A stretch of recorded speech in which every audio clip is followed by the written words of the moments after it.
Hello guys, मैं हूं आपका मेंटोर एनसीईआरटी मैथ गुरु। आज हम स्टार्ट करेंगे इन्वर्स ट्रिग्नोमेट्री फंक्शन। ये सेकंड चैप्टर है एनसीईआरटी मैथ्स का।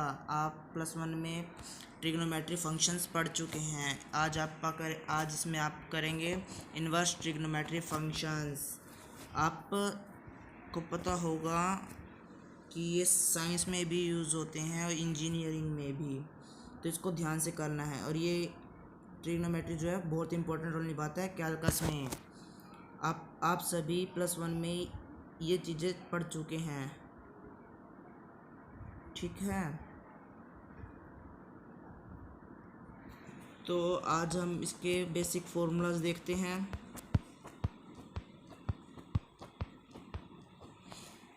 सबसे पहले आप देखेंगे इनकी रेंज, डोमेन, ये क्या होता है। ये जो दिखा रखे हैं, ये वैल्यूज़ दिखा रखी हैं, इनके सम को कहते हैं प्रिंसिपल वैल्यूज़। ये साइन इनवर्स जो है इसकी वैल्यू जो आएगी वो इसके अंदर अंदर आएगी, -π/2 से लेके π/2 तक। -π/2 भी आएगा और इसमें π/2 भी आएगा, क्योंकि ये क्लोज इंटरवल में है। क्लोज इंटरवल का निशान ये होता है। और आप देखेंगे, अगला देखेंगे कोस इनवर्स की भी वैल्यू 0 से π के बीच में ही आती है। इसके पीछे भी इसके ये भी क्लोज ब्रैकेट के अंदर है, क्योंकि इसकी वैल्यू मतलब 0 भी आ सकती है और π भी आ सकती है और इनके बीच में भी आ सकती है। आप ध्यान से देखेंगे तो देखिएगा कोट में ओपन इंटरवल है। ओपन इंटरवल का मतलब आप इसमें 0 और π के बीच वाली वैल्यू आएंगी, 0 और π बीच में नहीं आएगा। तो आप स्टार्ट करते हैं इसके पहले एग्जाम्पल से। ये क्या कहता है, find the principal value of sine inverse 1/√2। तो आप पहले लेट करेंगे, इसके अंदर लेट साइन इनवर्स जो भी दे रखा तो उसको एक बार आप मान लेते हैं एक्स, इसके किसके इक्वल में, वाई के। तो साइन वाई क्या हो गया, तो साइन इनवर्स इस साइड आ जाएगा तो इसको कह देंगे साइन। तो ये साइन वाई बन गया। साइन वाई की अब आपको पहले अपने साइन इनवर्स की वैल्यू नहीं पता थी, पर लेकिन अब अपने को साइन की वैल्यू पता है, तो इससे आप देख सकते हैं, अपन ऊपर पढ़ के आ चुके हैं कि इसकी वैल्यू π/2 से लेके -π/2 बीच में होती है, ठीक है। अब आप उसको देखते हैं, इसकी वैल्यू आपने पहले वैल्यू देखी होगी इनकी कि ये वैल्यू कहाँ से स्टार्ट होती है। इसकी वैल्यू स्टार्ट होती है साइन 0 पे क्या होता है, साइन 0 पे होता है 0। साइन 0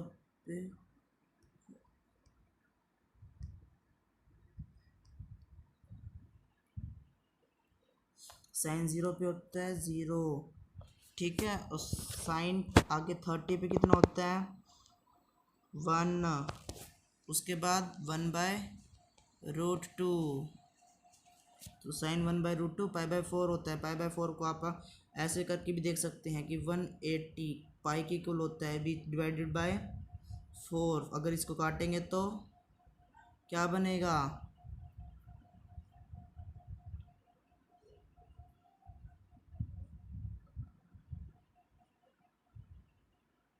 4 के टेबल पे काटेंगे तो 4 के टेबल पे 16 आएगा, 2 और ये 45। तो ये होगी इसकी वैल्यू साइन इनवर्स की 45। तो इसको आप उसके अंदर था ये पाई के फॉर्म में आप लिखेंगे इसको, तो इसका आंसर हो गया π/4, ठीक है। तो अगला सेकंड एग्जांपल देखते हैं। आप सेकंड एग्जांपल कहता है find the principal value of cot inverse 1/√3। तो इसी तरीके से आप फिर से देखेंगे, कोट इनवर्स -1/3 की वैल्यू को आप वाई के इक्वल लेट कर लेंगे। फिर कोट को इस साइड ले जाके कोट इनवर्स की साइड ले जाएंगे तो साइन कोट वाई बन जाएगा। कोट वाई के इक्वल में है -1/√3। अब कोट वाई की वैल्यू -1/3 पे कब आती है, जब वो π/3 पे होता है। अगर इस कोट आपको पता होगा कि कोट जो माइनस का होता है वो बाहर आ जाता है कोट में, तो इसलिए इसकी वैल्यू हो गई, ये इसके रेंज में आता नहीं है, तो इसलिए आप इसको करेंगे पाई से माइनस करके, तो इसकी वैल्यू होगी 2π/3, ठीक है। इसका सम देखते हैं, आप सम करते हैं। आप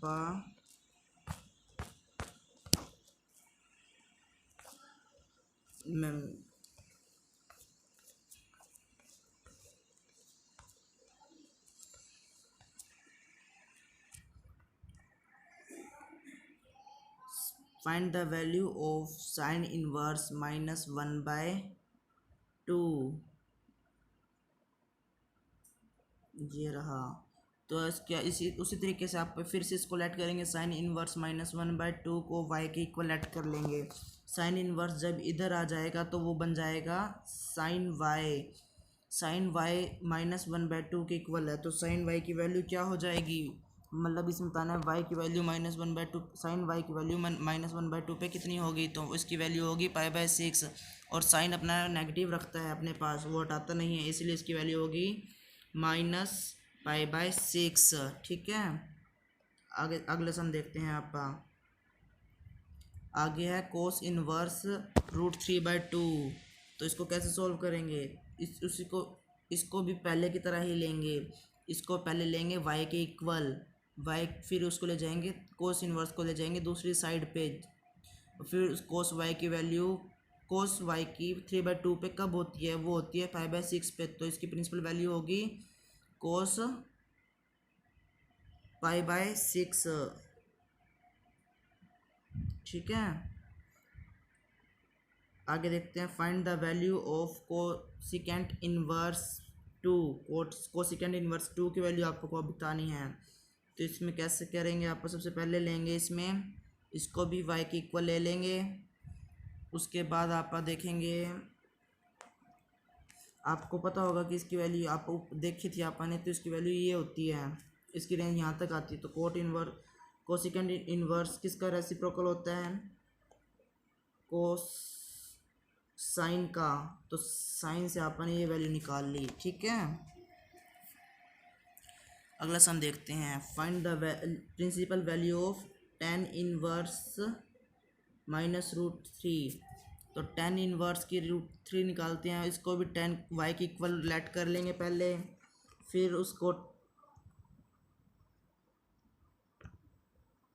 फिर आप देखेंगे कि इसकी वैल्यू -π/3 होती है।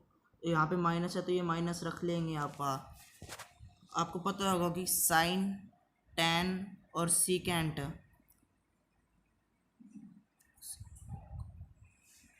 करते हैं आगे करते हैं tan इनवर्स -√3। ठीक है, तो उसमें सबसे पहले आप देखते हैं कि इसने भी tan इनवर्स -√3 को y के इक्वल लिया है। तो आप पहले एक बात मैं ये बता दूं कि sine inverse -x, tan inverse -x और कोसिकेंट इनवर्स -x, ये अपने साथ माइनस रखते हैं। अगर आ जाए कोस इनवर्स में -x, या फिर सेकेंड इनवर्स में आ जाए, या फिर कोट इनवर्स में आ जाए, तो ये अपने साथ माइनस की जगह पाई माइनस लगाते हैं। पाई माइनस, जैसे कोस का है कोस माइनस एक्स, तो आप लिखेंगे pi minus cos inverse x. ठीक है, तो आप आगे देखते हैं।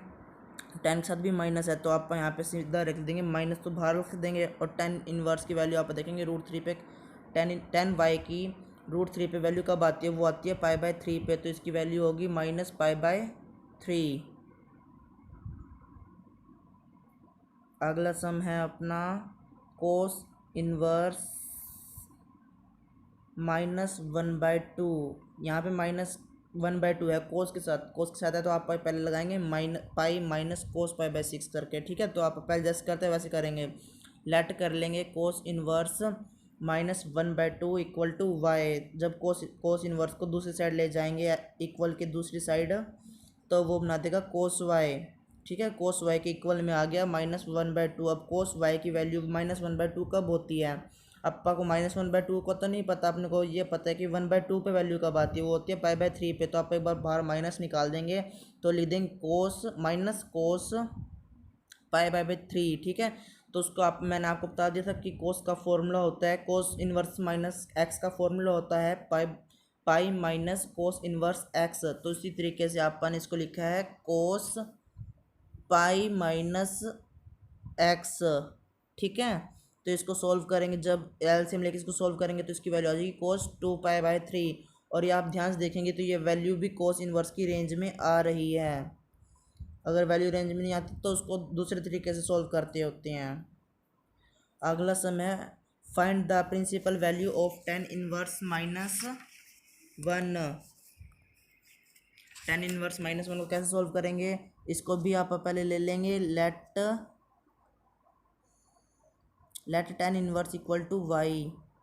तो अब आप देखेंगे टेन इनवर्स की वैल्यू टेन वाई की वैल्यू वन पे कब आती है, वो आती है पाई बाय फोर पे। तो लेकिन मैंने आपको बताया था कि टेन के साथ माइनस वो रखते, अगर होता है तो वो रखता है, हटाता नहीं है, तो इसीलिए आप रख देंगे इसकी value minus pi by four. अगला सम है अपना second inverse two by root three. तो सबसे पहले आप इसको लिखेंगे let second inverse two by root three equal to Y. तो साइन सीकेंट को भी इस साइड ले आएंगे तो वो बन जाएगा सीकेंट, ठीक। सीकेंट वाई इक्वल में ये है, तो इसको कैसे सॉल्व करेंगे, सीकेंट इनवर्स की वैल्यू तो अपने सीकेंट की तो वैल्यू पता है, लेकिन सीकेंट इनवर्स की वैल्यू नहीं पता होती। तो अब अपने को सीकेंट की वैल्यू पता चल जाएगी। टू बाई थ्री कब आती है, जब उसके पास होता है पाई बाय सिक्स, तो वो टू बाई थ्री की इक्वल होती है। तो ये उसकी रेंज में भी है, तो इसीलिए इसका आंसर हो गया secant inverse two by root three की वैल्यू हो गई, प्रिंसिपल वैल्यू हो गई पाई बाय सिक्स। और आगे देखते हैं अपना सम है find the principal value of cot inverse root three. Cot inverse root three, इसको पहले की तरह लेट करेंगे, फिर इसको वाई के इक्वल रख देंगे, फिर उसकी को रूट थ्री की वैल्यू अपने को दे पता चल, पहले कोट की तो कोट इनवर्स के साथ नहीं पता थी, लेकिन अब कोट के साथ अपने को पता है, कोट के साथ अपने को पता है कि रूट थ्री की वैल्यू कब होती है, पाई बाय सिक्स पे, ठीक है। और अगला इसकी वैल्यू होगी फिर अपने पास pi by six principal value. Find the principal value of cos inverse minus one by root two. तो लेट करेंगे इसको भी पहले की तरह, cos inverse minus one by root two equal to Y. तो अब कोस इनवर्स को दूसरी साइड इक्वल के दूसरी साइड ले आएंगे, तो बन जाएगा cos Y equal to minus one by root two. आपा को minus one by root two की वैल्यू नहीं पता, आपा को पता है वन बाई रूट टू की वैल्यू, तो आप वन बाई रूट टू की वैल्यू लिख देंगे और जो माइनस निशान है वो बाहर ले आएंगे, जिसके कारण इसकी वैल्यू हो गई minus cos pi by four. तो मैंने आपको पहले बता चुका हूँ कि कोस सीकेंट और कोट के साथ अगर माइनस आ जाता है तो उसको आप लिखते हैं जो भी फंक्शन दिया होता है साइन को कोस सीकेंट और कोट, उसके साथ करते हैं पाई माइनस पाई बाई, तो जो भी दिया होता है पाई माइनस एक्स। तो यहाँ पे अपने पास एक्स क्या था, पाई बाय फोर, जो अपन लिख दिया। फिर से एलसीएम लेके सॉल्व करेंगे तो उसकी वैल्यू आ गई cos bracket cross cos three pi by four. तो इसकी प्रिंसिपल वैल्यू हो गई थ्री पाई बाय फोर। अगला सम है अपना cosecant inverse minus root two. Cosecant को आप फिर से लेट कर लेंगे वाई के इक्वल में, वाई जब कोसिकेंट को दूसरी साइड ले जाएंगे तो बन जाएगा cosecant Y equal to minus root two. तो अब कोसिकेंट के साथ माइनस वो रखता है, वो अपने से निकालता नहीं है, वो अपने में रख लेता है, क्योंकि वो साइन के को रेसिप्रोकल है, साइन टेन और कोसिकेंट ये आपस में होते हैं, जुड़े होते हैं, तो इसीलिए इसकी वैल्यू हो गई माइनस पाई बाई फोर, ठीक है। अपना अगला सम आज का find the value of tan inverse one plus cos inverse minus one by two plus sign inverse minus one by to, ठीक है। तो अब स्टार्ट करते हैं। सबसे पहले आप लिखते हैं टेन इनवर्स को, जैसे आप ऊपर कर चुके हैं वैसे ही कर, डरने की बात नहीं है, प्लस आ गया तो सबसे पहले आप करेंगे टेन इनवर्स को लेट कर लेंगे एक्स के इक्वल। तो आप चाहे एक्स के इक्वल भी ले सकते हैं, वाई के इक्वल भी ले सकते हैं, आप आपको जो अच्छा लगे उसके इक्वल ले सकते हैं। तो टेन इनवर्स एक्स की वैल्यू वन पे कब होती है, जब वो पाई बाय फोर होती है। तो टेन इनवर्स की वैल्यू क्या आ गई, पाई बाय फोर। इसी तरीके से आप कोस इनवर्स की लेंगे, cos inverse minus one by to, कुछ ने वाई के इक्वल लिया है, तो कोस को दूसरी साइड ले जाएंगे तो कोस वाई बन जाएगा, cos Y equal to minus one by two. Minus होता है तो याद है ना क्या करना होता है, पाई माइनस जो एक्स होता है अपना वो लिखते होते हैं, जैसे यहाँ लिखा हुआ है। इसको सोल्व करेंगे तो बन जाएगा cos inverse two pi by three.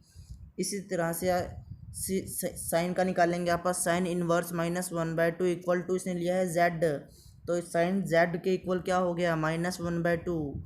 Sign -1/2 की वैल्यू अपने को नहीं पता, आपका को पता है 1/2 की वैल्यू। आप 1/2 की वैल्यू लिख देंगे π/6 और माइनस का निशान बाहर लगा देंगे। पर आपको पता है कि साइन, टेन और कोसिकेंट माइनस नहीं निकालता अपने से, तो यहाँ पे लगाएंगे, तो इसलिए यहाँ लगा दिया साइन -π/6। ठीक है, तो इस अब जो अपन एक्स और वाई और टेन साइन और कोस की वैल्यू निकाली है, उसी तरह से आप यहाँ लिख देंगे, ये लिखी हुई। इसको सॉल्व करेंगे तो एलसीएम लिए इसका आ गया 12। फिर एलसीएम लेना सबको आता ही होगा, नहीं आता तो देख लो इसको कैसे लेंगे। ऐसे करके 4, 3 और 6, सबसे पहले 2 पे कर देंगे इसको, जो छोटा होता है, और ये 3 पे। ठीक है, ये फिर 2 पे जाएगा, ये 1, 3 और 3। इसी तरीके से सॉल्व करेंगे तो यहाँ आएगा 3, 3 2 ज़ा 6, 6 2 ज़ा 12। ठीक है, इसी तरह अपन इसका एलसीएम ले लिया। पहले यहाँ से करते हैं कि 4 के टेबल पे 12 कितने पे आता है, वो आता है 3 पे। फिर इसको ऊपर करते हैं मल्टीप्लाई, पहले करेंगे डिवाइड फिर करेंगे मल्टीप्लाई। ठीक है, ये सोचने की बात नहीं है कि ये आपके गुरुजी आपको ये सिखा रहे हैं, ये छोटा बच्चा भी कर ले, कई बार नहीं आता, ध्यान नहीं रहता बच्चों को, तो इसीलिए। ठीक है, तो इसको सोल्व करेंगे तो 3π + 8π - 2π, तो इसको सोल्व करेंगे तो बन गया 9π/12। चाहे आप इसको यहाँ छोड़ सकते हैं, और अगर इसको और सोल्व करना हो तो ये 3 के टेबल पे कट जाएगा, तो इसीलिए 3π/4 आ जाएगा इसका आंसर। ठीक है, इसी तरह से आप कोस इनवर्स -1/2 को सोल्व करेंगे, और 2 साइन इनवर्स 1/2 को सोल्व करेंगे। सबसे पहले आप लेट कर लेंगे कोस इनवर्स को एक्स के इक्वल, ये करा हुआ। फिर उसको एक्स कोस इनवर्स को दूसरी साइड ले जाएंगे, वो बन गया कोस x 1/2। आपको 1/2 की वैल्यू पता है, कोस इनवर्स की वैल्यू पहले नहीं पता थी, इसकी वैल्यू आ गई π/3। इसी तरह से आप करेंगे साइन इनवर्स 1/2 की वैल्यू निकालेंगे, तो जिससे, और इसके इनटू में 2 था, इससे इसलिए डरने की बात नहीं है, उसको बाद में सोल्व कर लेंगे, इसलिए पहले अलग से सोल्व कर रखा है। देखिए साइन इनवर्स 1/2 = y लिया है, तो इसके बाद आप y को साइन इनवर्स को दूसरी तरफ ले आएंगे तो वो 1/2 बना देगा। तो 1/2 की वैल्यू हो गई π/6, तो π/6 से लगा देंगे। ठीक है, तो आप अपने पास तक क्वेश्चन ये था, को इसकी वैल्यू बतानी थी अपने पास को, तो कोस इनवर्स 1/2 की वैल्यू अपन निकाल चुके हैं, वो है π/3, जो आपने यहाँ लिख दी। ठीक है, उसके बाद जो है 2 साइन इनवर्स 1/2 है, तो साइन इनवर्स 1/2 की वैल्यू अपन निकाल चुके हैं, जो है π/6 लिख दिया। यहाँ पे इंटू में 2 था, तो ये 2 लिख दिया। इसका एलसीएम लेके सॉल्व कर देंगे, पहले चाहे इसको काट लो, चाहे सीधा एलसीएम ले लो, तो भी आंसर वही आएगा। इसका आंसर बन गया 2π/3। ठीक है, अब अपने पास आ गए इसके 1 नंबर वाले question, MCQ types. Find the value of sine inverse x = y। तो इसका सबसे पहले देखेंगे इसका आंसर क्या बनेगा, कौन बता सकता है, कौन बताएगा, मैं ही बताऊंगा। ध्यान से देखो, साइन इनवर्स x = y लेंगे, जो अपने पास गिवन है, उसको सोल्व करने के लिए आपको पता है कि इसकी रेंज -π/2 से लेके π/2 तक होती है, और ये दोनों भी आते हैं, तो इसीलिए इसके y की वैल्यू क्या होगी, इसके बीच में होगी। ये देखिए, ये इक्वल भी रहेगा और y से छोटा होगा, -π/2 से छोटा बड़ा होगा, और π/2 से छोटा होगा, इसलिए इसका आंसर बन गया B, जो दिया हुआ है अपने को। ठीक है, अगला सम देखते हैं, आज का last sum. Find the value of 10 √3 - second inverse -2, ये किसके इक्वल आते हैं, इसको सॉल्व करेंगे। पहले सबसे पहले आप लेंगे 10 इनवर्स √3 को x के इक्वल, फिर उसी तरह से आप 10 दूसरी तरफ ले आएंगे, तो इसका जाएगी π/3, और फिर आप निकालेंगे सीकेंट इनवर्स -2 की वैल्यू, तो इसके लिए लिखेंगे सबसे पहले इक्वल टू वाई, फिर सीकेंट इनवर्स को उसकी दूसरी तरफ लेंगे तो वो बन जाएगा सीकेंट वाई। सीकेंट वाई की वैल्यू बतानी है अपने को, जो -2 पे आती है, उसके लिए उसकी वैल्यू हो गई ये, यहाँ पे बनती थी माइनस का था ना, तो आप माइनस इसके साथ छोड़ना पड़ेगा, क्योंकि यहाँ पे पाई लेंगे, ये कोसिकेंट और कोट के साथ आता है इसीलिए। ठीक है, तो इसकी वैल्यू हो गई सीकेंट 2π/3। ठीक है, तो इसके आप जो इसकी वैल्यू थी अपने पास सम था tan−1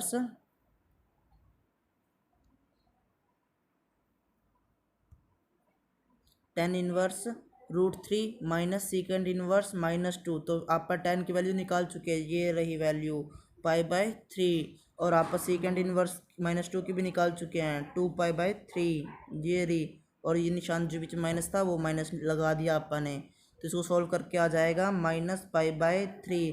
तो इसका सही आंसर क्या होगा देखें, इसका सही आंसर है बी। ओके, आपकी आज की क्लास यहीं ख़त्म होती है।